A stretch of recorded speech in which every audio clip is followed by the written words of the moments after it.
So, ito nga palang video na to ay upang malaman mo o paraan nasira na ang rectifier mo or regulator.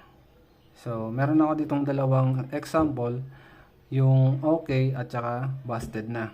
Kailanganin mo ng multimeter, digital multimeter, para malaman mo kung may sira na ba o may sunog na bang wire sa loob. Kailangan continuous siya yung flow ng kuryente niya para masabi mong okay pa siya. So kapag wala na siyang reading, ibig sabihin may sunog o may putol na wire sa loob, or may pumutok na piyesa sa loob. So ngayon, sa digital multimeter, kailangan natin ilagay sa continuity, which is itong logo na to. So, ikakabit lang natin sa positive and negative na wire. So, dapat dito sa tatlong lines na to, line 1, line 2, tsaka line 3, kailangan wala siyang reading. Kasi different line po yan. Magkakaiba po ng ano yan. Dapat ang lumabas is walang reading. So, tulad lamang po nito, unahin natin yung negative line papunta sa negative line sa line 1 and positive line sa line 2. So, ayan po, wala po siyang reading. So, line 1 to line 2, walang reading. Line 1 to line 3, wala ring reading. So, pag line 2 to line 3, wala ring reading. So, means, hindi siya grounded, hindi siya connected hindi sila wala silang connections sa isa't isa. So, line 1, positive. Line 2, dapat wala ring reading. So, yun, walang mga reading yan mga sir. Wala pong reading yan. So, dapat magkakaroon siya ng reading dito sa out current, palabas na kuryente. So, itong lines na to, dito sa wire na to, papasok yung AC current. So, lalabas siya dito sa wire na to, isang wire na to, AC na po. AC current na yung lalabas dito kasi nirectify niya dun sa loob, nilabas niya ng AC.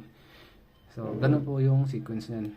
So, para na malaman natin kung may sunog ba or may putol na dito sa loob, kailangan nating pag-connect nito. Kung wala siyang reading, ibig sabihin may putol o busted yung isang piyesa sa loob or may manabusted yun sa loob. So, ang pag-try naman, so, maglalagay tayo ng positive lines, positive wire dito, papunta sa dito sa wire na to. So, dapat wala siyang reading kasi negative yan. Wala siya dapat reading kasi negative, magkabaliktad po sila. Dapat nandun yung negative at nandito yung positive. Kasi positive line to eh. Ito yung negative lines. So, try natin sa kabila. Ibig sabihin, hindi sila nagko-connect. Kasi negative to. Supposed to be dapat negative to. Ito yung positive wire. So, pagbabalik ta rin natin. Dapat meron siyang reading. Kasi nandun na po yung circulations. Masisirculate niya yung current. Dapat magkakaroon siya ng reading. So, ayan po. Meron siyang reading. 461 sa line 1. 466 sa line 2, 465 sa line 3. So, ibig sabihin, goods yung rectifier. Ililipat ko siya sa kabilang linya para malaman ko kung may sira ba yung isang linya. So, 461 ulit, line 1, 466 sa line 2, and 465 sa line 3. So, ganun po. Ibig sabihin is goods yung rectifier natin. So, paano naman yung busted na reading ng busted na rectifier? So, meron akong example dito na busted na rectifier. Lahat po yan, wala pong reading. Lahat pong lines na to, wala pong reading yan. Tulad lamang po nito.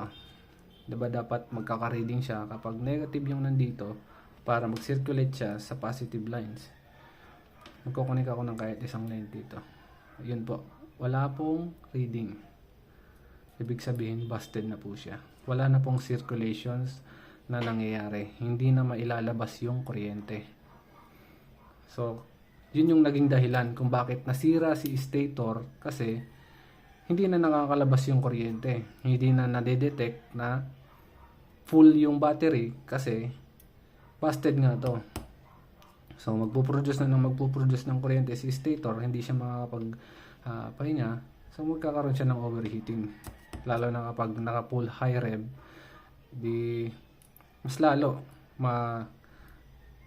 ma-overuse si stator kaya magkakaroon siya ng sunog. So yun lang. Yun yung paraan para malaman mong sira na or busted na ang rectifier mo.